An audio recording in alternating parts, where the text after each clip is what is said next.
After my promotion, my husband's family held a secret meeting without me, and the sting of that discovery still burns. I'm Sarah, 32, married to Ethan for 5 years, living in a cozy suburb outside Seattle. My promotion to senior project manager at a tech firm was a big deal. Years of late nights and relentless deadlines finally paid off.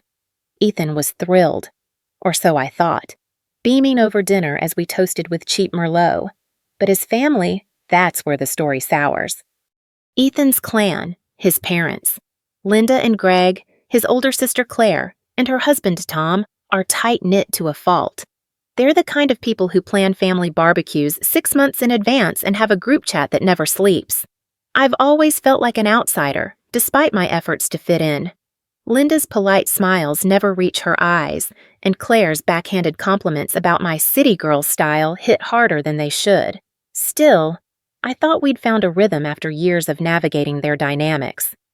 The night of my promotion, Ethan and I hosted a small celebration at our place. His family came, all smiles and congratulations.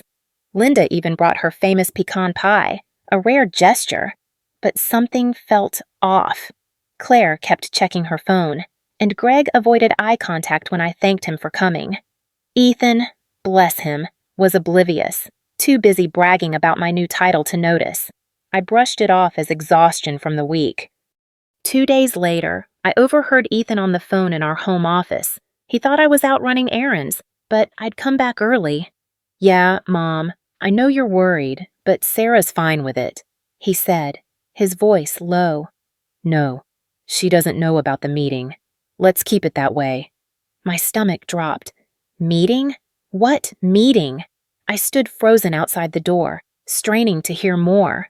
"Claire's just protective. You know how she gets. We'll figure it out." He hung up, and I slipped back out to the kitchen, heart pounding. I didn't confront him right away. Ethan's not the secretive type. He leaves his phone unlocked and tells me everything. From his fantasy football picks to his dentist appointments. This felt different, deliberate. I spent the next day replaying every interaction from the party. Had Linda's pie been a distraction? Was Claire's phone obsession about me? My mind spiraled, but I kept it together at work, smiling through meetings while my thoughts churned. The next evening, I tested the waters. Over dinner, I casually asked Ethan how his family was doing. He shrugged, said they were fine, and changed the subject to his new work project. His nonchalance grated on me. I pressed further, mentioning Claire's phone habit at the party. His fork paused mid-air, just for a second, before he laughed it off. "You know Claire, always glued to her screen." I nodded, but my gut screamed he was hiding something. By the weekend, I couldn't take it anymore. I needed answers. Ethan was out golfing with Tom, so I did something I'm not proud of. I checked his phone. There it was. In the family group chat, a thread from the night after my promotion. "Meeting at our place tomorrow, 7 p.m., Linda had written. "Sarah's promotion changes things. We need to talk. Ethan, make sure she's not there." Claire's reply. "She's getting too big for her boots. I'm worried about Ethan." My hands shook as I scrolled. Greg had chimed in. "Let's keep this private. No need to stress her out." Ethan's response? A simple thumbs-up emoji. I felt like I'd been slapped. My promotion, my achievement, was somehow a problem, and Ethan, my husband, was complicit. The betrayal cut deeper than I expected, not just from his family, but from him. Why hadn't he told me? What were they so afraid of? I sat there, staring at his phone, wondering who I'd married and what else they'd hidden from me. That night, I lay awake next to Ethan, his soft snores filling the silence. My mind raced with questions. Was this about money? Control? Or something deeper, like they never truly accepted me? I thought about my own family, scattered across the country, always supportive but never overbearing. Ethan's family was different. They clung to each other, and I was the odd one out. My promotion, something I'd worked so hard for, had cracked open a fault line I hadn't seen before. I decided not to confront Ethan yet. I needed more than a group chat to understand what was happening. I'd play along, keep my eyes open, and figure out what they were hiding. If they thought I was too big for my boots, I'd show them just how grounded I could be, while uncovering every secret they thought they could keep. The week after I found the group chat, I played my part like an Oscar-worthy actress, smiling at Ethan over breakfast, asking about his day, all while my mind churned with plans. I wasn't just hurt, I was furious. His family thought they could judge me, exclude me, and Ethan let them. But I wasn't about to storm in and demand answers.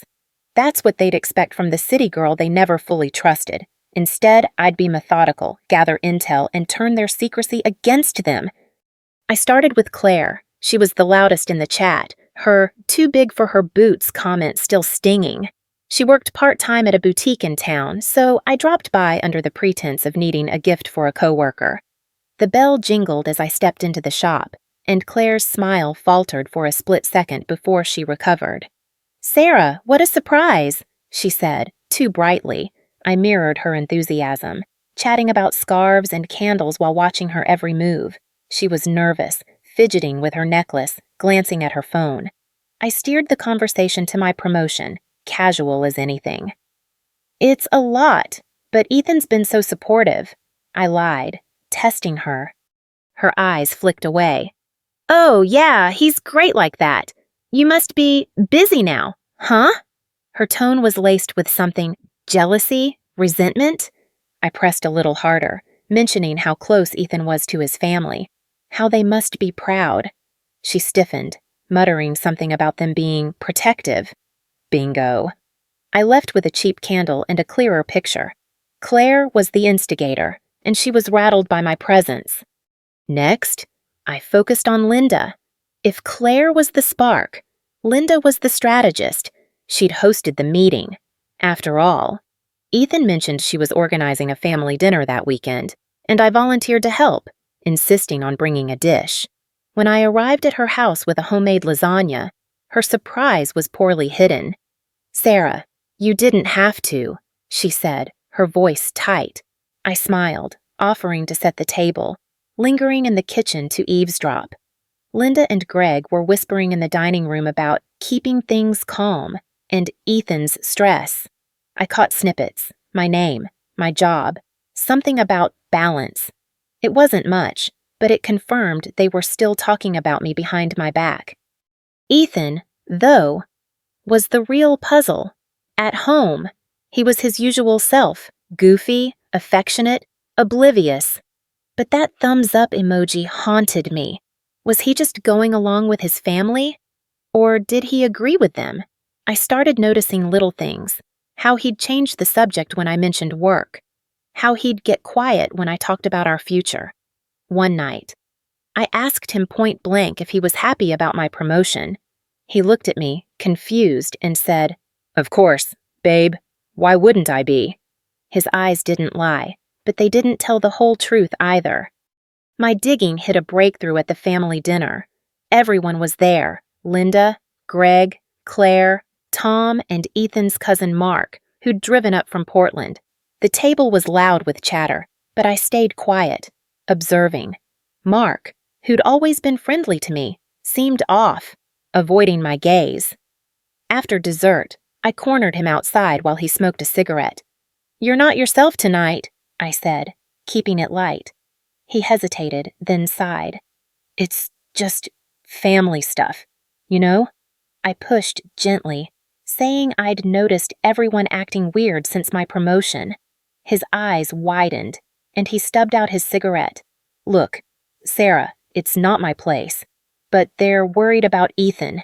They think your job's changing things." "Changing what?" I asked, my voice sharper than I meant. Mark looked trapped. "Like his role, I guess. They're old school. You making more money, working longer hours. It's freaking them out. Claire especially. She thinks Ethan's feeling less." My jaw clenched. Less? Ethan, who'd never once complained about my career? Mark backtracked, saying he shouldn't have said anything, but the damage was done. I thanked him and went back inside, my head spinning. The pieces were coming together. This wasn't just about me. It was about their outdated ideas of what a marriage should be. My success, my ambition, was a threat to their worldview. And Ethan? He was caught in the middle, too spineless to defend me. I drove home that night, Ethan snoring in the passenger seat, and made a decision. I was done playing detective. It was time to force their hand, to make them say out loud what they'd been whispering behind my back. I just needed the right moment. The right moment came faster than I expected. A week after the family dinner, Linda called to invite us to a casual Sunday brunch at their place. Her voice was syrupy, insisting it was just a chance to catch up. My instincts screamed trap, but I agreed, telling Ethan I'd bring my famous quiche. This was it, the chance to confront them on their turf, where they couldn't dodge me. I spent the days leading up to it rehearsing in my head, balancing anger with strategy. I didn't want to just yell. I wanted them to admit what they'd done, to see their own pettiness reflected back. Sunday morning, I was a bundle of nerves, cracking eggs for the quiche while Ethan hummed in the shower. He had no idea what was coming, and part of me felt guilty for blindsiding him, but that thumbs up emoji, his silence, his family's whispers, they'd left me no choice. At Linda's house, the table was set with her usual over-the-top spread, mimosas, fresh fruit, pastries. Claire was there, picking at a croissant, her eyes darting to me. Greg read the paper, pretending not to notice the tension. Tom made small talk about the Seahawks, and Mark, still awkward from our last talk, kept his head down. I waited until everyone was seated, the clink of glasses fading. Then I stood, my heart pounding but my voice steady. Before we eat, I have something to say. Ethan looked up, confused. Linda's smile froze. I took a breath. I know about the meeting you had after my promotion, the one you didn't invite me to, the one where you decided my job was a problem for Ethan. The room went silent, forks hovering. Claire's face flushed, and Greg put down his paper, slow and deliberate. Sarah, what are you? Ethan started, but I cut him off. My eyes on Linda. I heard you on the phone. Ethan, I saw the group chat. She's getting too big for her boots. Right. Claire? And you, Linda, saying my promotion changes things. So let's talk about it. Right now, what's the problem? My salary? My hours? Or is it just me? Linda tried to recover, her voice calm but brittle. Sarah, you're misunderstanding. We were just concerned. For both of you. Your new role. It's demanding. And we didn't want Ethan feeling... Feeling what? I snapped. Less? Because that's what Mark said. You think I'm emasculating my husband by doing my job? Mark shrank in his seat, muttering an apology. Ethan's face was a mix of shock and shame, his mouth opening but no words coming out. Claire jumped in, her voice sharp. You're twisting this, Sarah. We're family. We're looking out for Ethan. You're always working, and he's left picking up the pieces. It's not fair to him. Her words hit like a slap, but I saw through her. This wasn't about Ethan. It was about her own insecurities, her need to control. Fair? I shot back. You want to talk about fair? Ethan and I split chores, bills, everything. He's never complained. But you, Claire, you've been gunning for me since I met you, and you all went behind my back instead of talking to me like adults. I turned to Ethan, my voice softer but firm. And you knew about this and said nothing. Why? Ethan's eyes dropped to his plate. I didn't want to upset you. They were worried, and I thought I could handle it.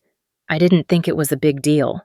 His voice cracked, and for a moment, I saw the man I loved, caught between his family and me, but it wasn't enough. Linda stood, trying to take charge. This is getting out of hand. Sarah, we didn't mean to hurt you. We just wanted to protect Ethan. Marriage is about balance, and we thought...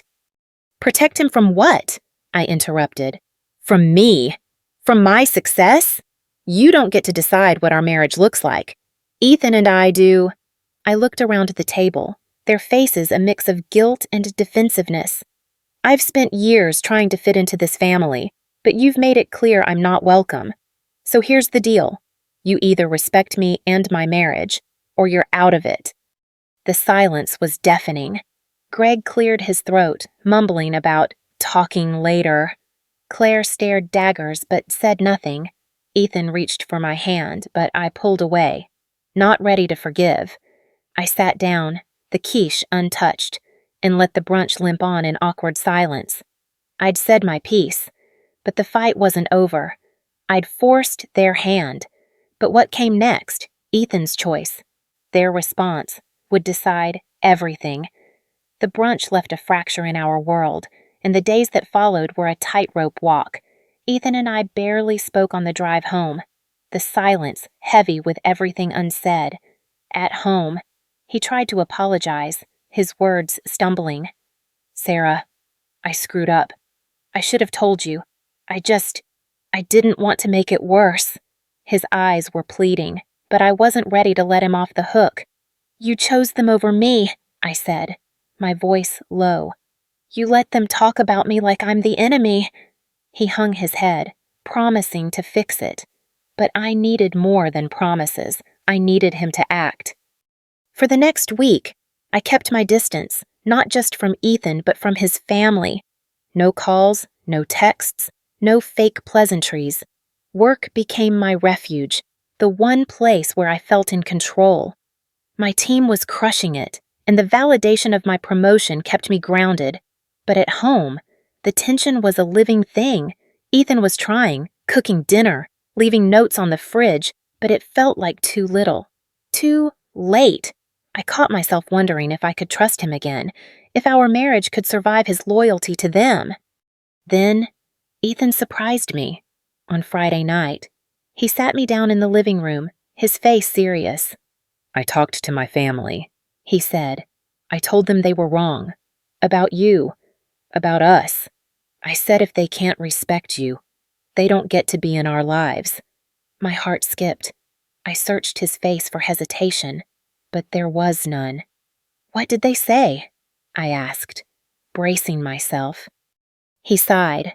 "Mom tried to argue, said they were just looking out for me. Claire doubled down, called you controlling. But Dad, he actually agreed with me, said they overstepped. Mark backed me up too. It got heated, but I made it clear, you're my priority." He reached for my hand, and this time, I let him take it. "I'm sorry I didn't stand up sooner. I was scared of losing them, but I'd rather lose them than you." His words hit hard, softening the edges of my anger, but I wasn't ready to forgive completely. "I need time, Ethan, and I need to hear it from them, not just you." He nodded, promising to make it happen. The next day, he arranged a meeting at our house, neutral ground. Linda, Greg, and Mark showed up. Claire and Tom didn't, which spoke volumes. Linda started with an apology, her voice measured. "Sarah, we misjudged you. We were worried about Ethan, but we handled it wrong. I'm sorry for the meeting, for excluding you." Greg nodded, adding, "We didn't mean to hurt you. We see now how hard you work, how much you do for Ethan." Mark chimed in, his voice softer. "I should have spoken up sooner. You didn't deserve that." Their words felt genuine, but I wasn't naive. Apologies are easy, change is hard. I laid out my terms. "I appreciate the apologies, but trust is earned. If you want to be in our lives, you respect our marriage. No more secret meetings, no more judging my career. And Claire, she needs to figure out how to deal with me, or she's out." Linda's jaw tightened at the mention of Claire, but she nodded. Greg agreed, and Mark gave me a small, supportive smile. They left, and Ethan squeezed my hand, a silent thank you. The next few weeks were a test. Ethan stepped up, shutting down any family talk that veered into criticism. Linda called to check in, her tone warmer. Greg sent a text congratulating me on a work milestone, a small but surprising gesture. Claire stayed silent, and I was fine with that. Ethan and I started talking more, Not just about his family, but about us, our goals, our fears. It wasn't perfect, but it was progress. Looking back, that secret meeting was a wound, but it forced us to face truths we'd ignored. Ethan learned to choose me, and I learned to demand the respect I deserve. His family isn't perfect, but they're trying, and that's enough for now. Our marriage is stronger for it, scars and all. Thanks for reading. Everyone, this was a wild ride to share. Drop a comment with your thoughts. Have you dealt with in-law drama like this? Like and share if you felt the heat of this story.